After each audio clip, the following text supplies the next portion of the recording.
Now, for a review of what's making the headlines and the papers this morning, let's bring in our own Arise analyst, Dr. Constance Ikoku.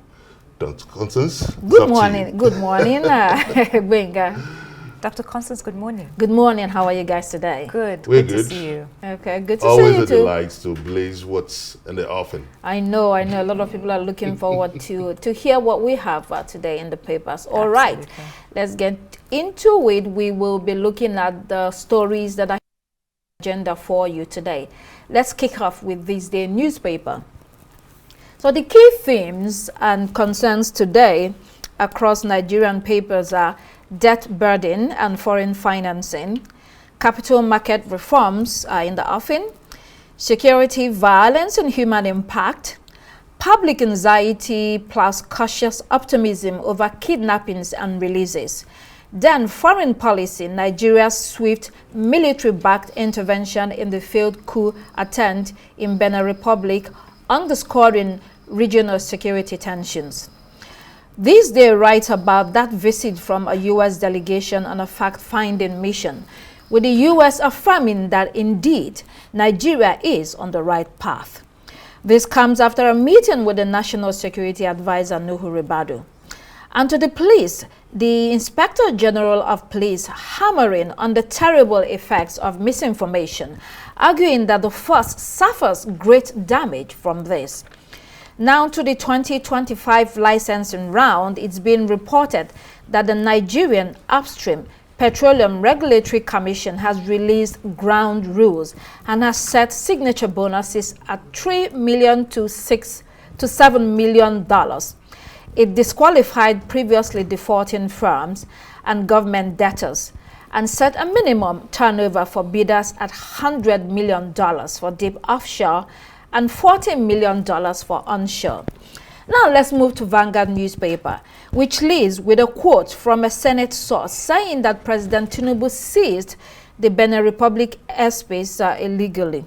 Or it was a question that is being asked whether he seized it legally or illegally. The released Niger State school kids have also been featured here in Vanguard, handed over to the state government, and with relief, of course, and your cautious optimism. Though some abductees remain unaccounted for. Plus, federal government now intends to speed up the hearing of terrorism and kidnapping cases, with questions about that and the judicial system being backed down. New Telegraph this morning reports that Nigeria has agreed to dismantle terrorist networks, as well as address targeted killings against Christians. All these promises made under pressure from the United States as both Nigeria and the U.S. establish a joint task force on counter-terrorism. On the economy, Nigeria's foreign reserves have hit $45.04 billion. And Nigeria West Central African Airlines are implementing free route airspace, all in a bid to save fuel and reduce emissions. Hopefully that reduces the cost of traveling across the continent. Well, the advocacy on climate change, yeah, we will see. While Nnamdi Kanu's request to be transferred from Sokoto prison has been refused by the court. In Delhi Independent this morning, the economy takes center stage on Security Exchange Commission introducing sweeping reforms to reposition the capital market. There's a slightly different angle to that foreign reserve story here, as Delhi Independent reports that despite a surge past $45 billion, Naira still battles year-end pressure. And still on the economy, the Nigerian Upstream Petroleum Regulatory Commission is reporting that it has released $185 million and 14 billion naira frontier exploration fund to NNPC. On politics, PDP organs are said to be closing ranks to line up behind the new chairman, Turaki's National Working Committee. Daily Sun has gone with uproar in Anambra, Benue, Imo, and other states over killings, while the court has barred AMCON-appointed lawyers from representing GHL over disobedience of court orders. Overall, in Nigeria today, anxiety persists over rising debt, fragile security, and demands for transparency and accountability from government and regulatory bodies. I forgot to add leadership. Let's pull up Leadership newspaper, which says that the central bank has issued licenses to 82 bureau de change operators, and of course it has that story on the freed school children, which here it says they have narrated their ordeal, saying that they were kidnapped and kept close to a river and threatened with death. Such a traumatic experience. Let's go to the international headlines, kicking off with Daily Express, which goes with prominent coverage of comments by Kemi Badenoch, leader of the Tories, calling for a nationwide inquiry into organized exploitation, that's grooming gangs. She proposed stripping citizenship or deporting UK-born offenders with dual nationality if convicted. Daily Mail focuses on defense. The head of the Royal Navy warning that current funding leaves UK forces under-equipped, calling on the Chancellor to increase defense spending to maintain strategic strength. Daily Mirror, Human Interest and Consequences, reporting that families of the girls killed in the recent attack in Southport said their shared grief and friendship give them strength to heal. The Times newspaper this morning, big headline on foreign asset deal. UK and its partners are close to finalizing £100 billion package using frozen Russian assets to fund Ukraine. Zelensky was, in Downing Street a couple of days ago. The Daily Telegraph focuses on migration and criminal exploitation. It reports that criminal networks are offering asylum seekers free or discounted money for channel crossings in exchange for carrying Class A drugs into the UK.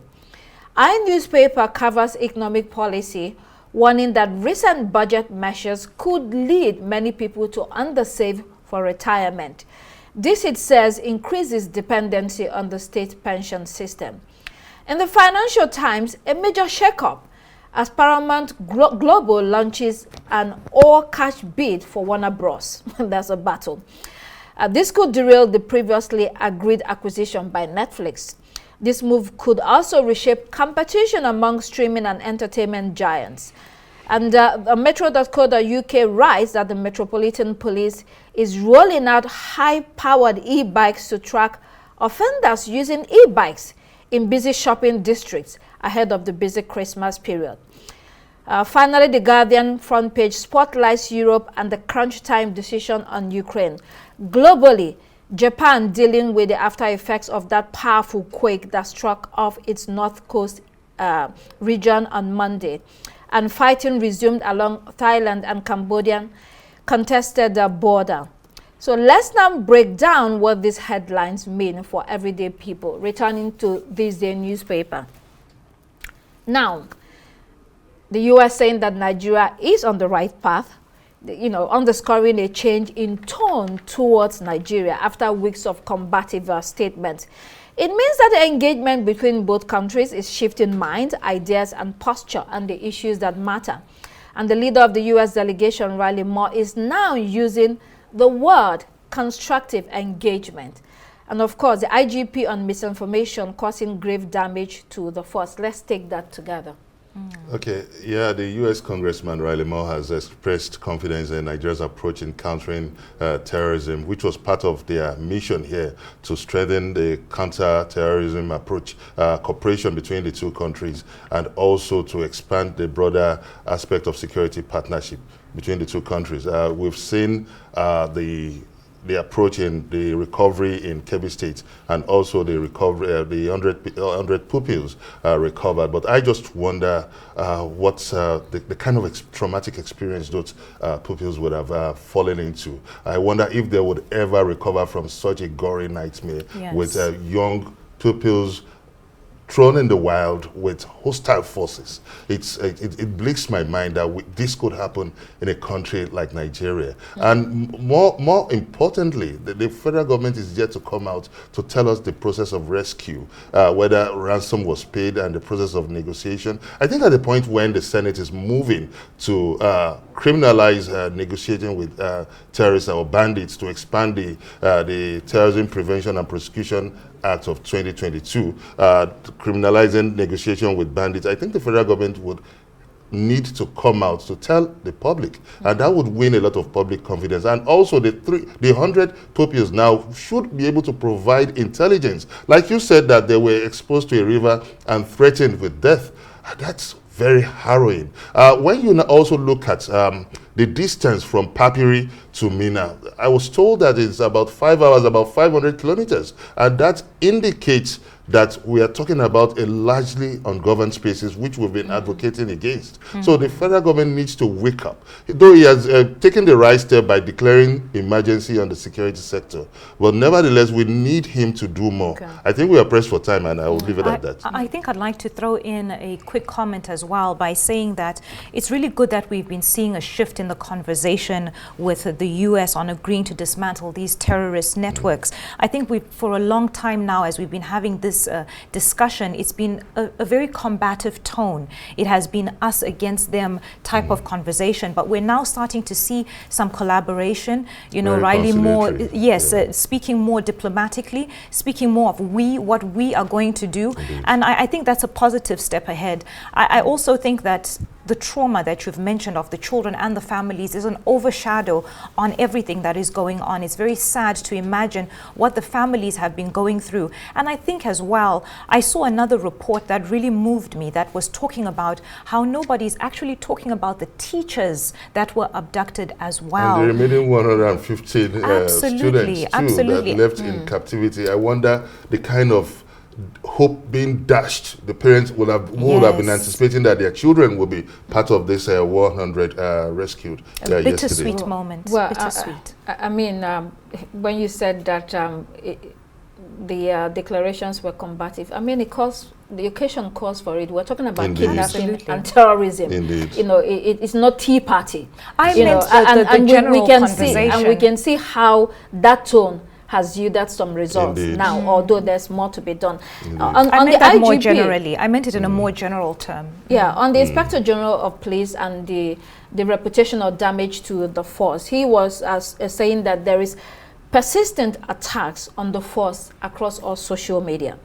And he was calling on public relations officers of the Nigeria Police to be proactive in countering falsehoods, and he asked them not to wait for misinformation to dominate the space before they respond. I mean, this is not only the Nigerian police force.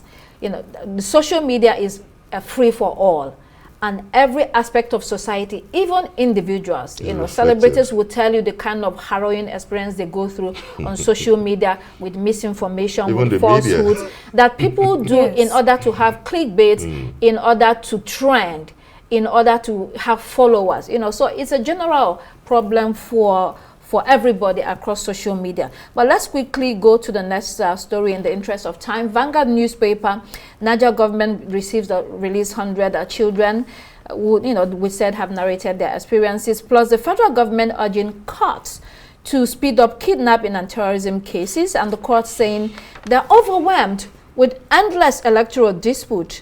And did President Tinubu legally deploy forces to Benin Republic?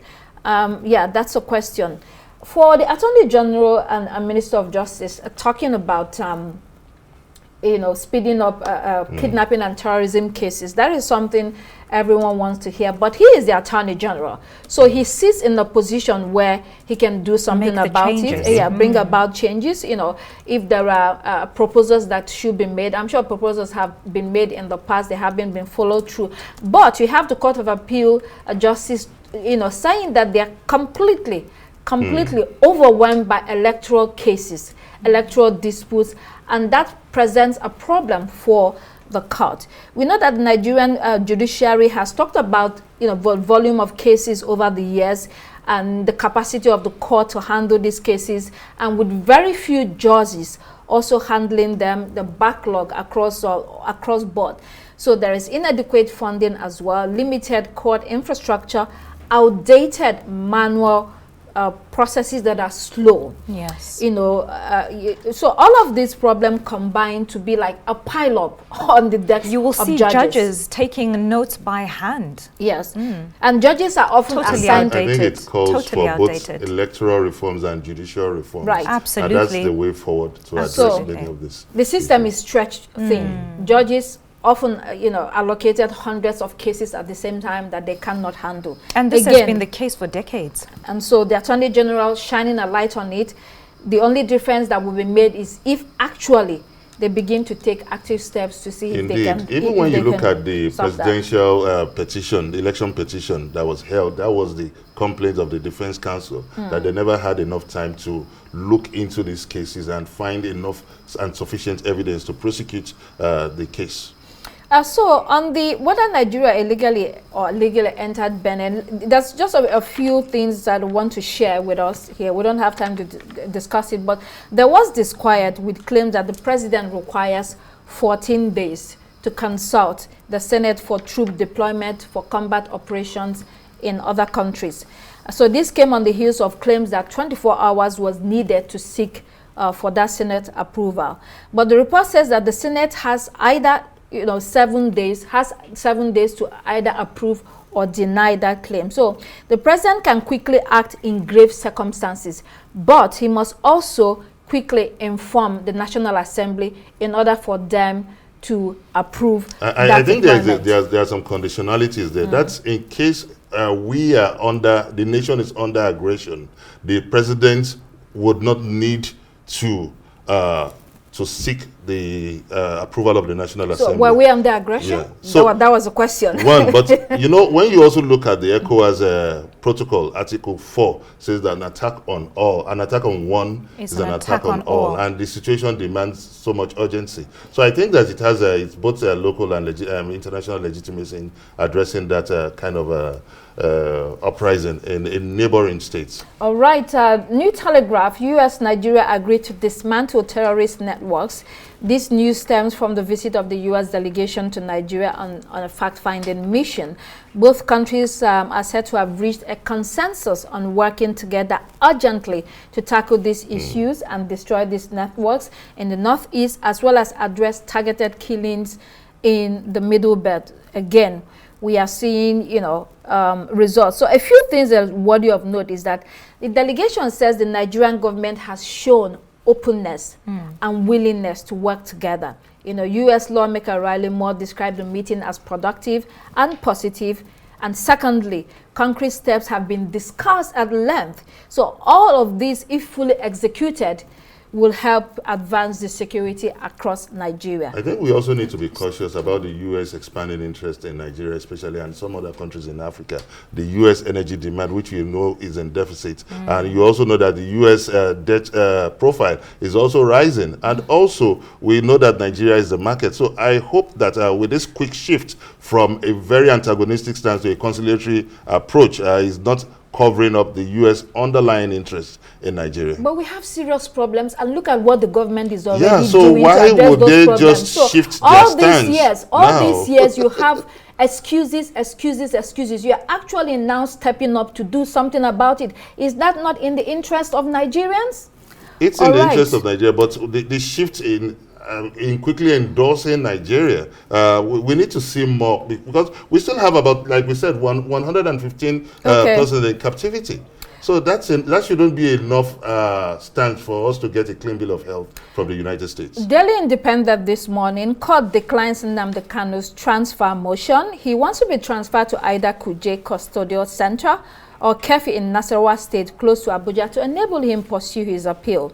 Justice Omotosho said the Correctional Service and the federal government must be put on notice that this cannot be handled with an ex parte order. So, apart from that transfer request from Nnamdi Kanu, the Correctional Service in Sokoto has changed dramatically. The report is that a lot of high-profile visits to that, a lot of activities because of his presence are there. So even the Correctional Service officers are, completely under pressure and are saying that they have to change some of their system in order to be able to accommodate and handle this number of visitors. One of the visitors is the governor of Abia State, who went to see Kanu. Of course, Kanu is from Abia State, so you can understand that his governor is there to see him. And we also remember that the Southeast governors had come together to say that they will advocate for pardon for Nnamdi Kanu, which is one of the easiest way that he can get out of this life sentence. He's going to appeal, but nobody is certain what the appeal will be. This is a political case. Yes. Let's not forget how high profile this case is. You mentioned it's a political case. This has been in the reports and headlines for weeks, months, And so it's very interesting to see that he's now asking for this transfer from Sokoto Correctional Center. It is very likely and expected that there would be a lot of high profile people visiting him during his time in prison. But so his choices either being Kefi or Kuje, yes, or Kuje as well was on the list. It just, it leaves a lot to wonder if something like this would be actually granted. I mean, the judge has already declined it. The judge has already declined it. He didn't decline it outrightly, in all fairness. It was declined. That it cannot be granted on the grounds of an ex parte appeal. Absolutely. That the advanced parties, which is the federal government, the Nigerian Correctional Center, must be there for that hearing to be granted. I think that the request is fair enough, but we're talking about due process now. All right. I mean, I just wanted to share with us political cases in the past where we had pardon. So like the late Chukwuemeka Odumegwu Ojukwu was pardoned by Nigerian President Shehu Shagari in 1981, which allowed him to return to Nigeria in 1982 after 12 years in exile. His pardon came after he fled Nigeria in 1970 to escape charges related to the Biafran Civil War. And of course, we know that Nnamdi Kanu is advocating for an independent state of Biafra. And then late Chief Obafemi Awolowo was released from prison in 1966 following a pardon from the military government led by Lieutenant Colonel Yakubu Gowon. He was convicted for conspiring to overthrow the government through treasonable felony and illegal importation of firearms, although Awolowo maintained that he was innocent, that these were trumped-up charges. Time would not permit us, but political cases in the past in Nigeria. Let's finally look at the international papers. This morning, Ivorian president sworn in for a 4th term. What does this mean for the country and the region? Literally, less than a minute or a minute. Thanks, Dr. Constance. Well, I mean, you've said it all. He's been sworn in. This is his 4th term. And let's not forget that this president is 83 years old. Now, he apparently won by nearly 90% of the votes. And let's also not forget that the 2 oppositions were kicked out. And also good to note that neither of them were present at his, at his inauguration. Now, present as well were leaders from 11 countries. We had Congo, Liberia, Angola, and a few others. We also had Nigeria's Kashim Shettima representing the president there as well. And so it was a very interesting sight to see 83-year-old president coming into power for the 4th time. We see what he has in store for the country. Yeah. It just shows that, he's a strong power in that country at 83 and the 4th term. Okay, those were your headlines today. Thank you, Dr. Constance.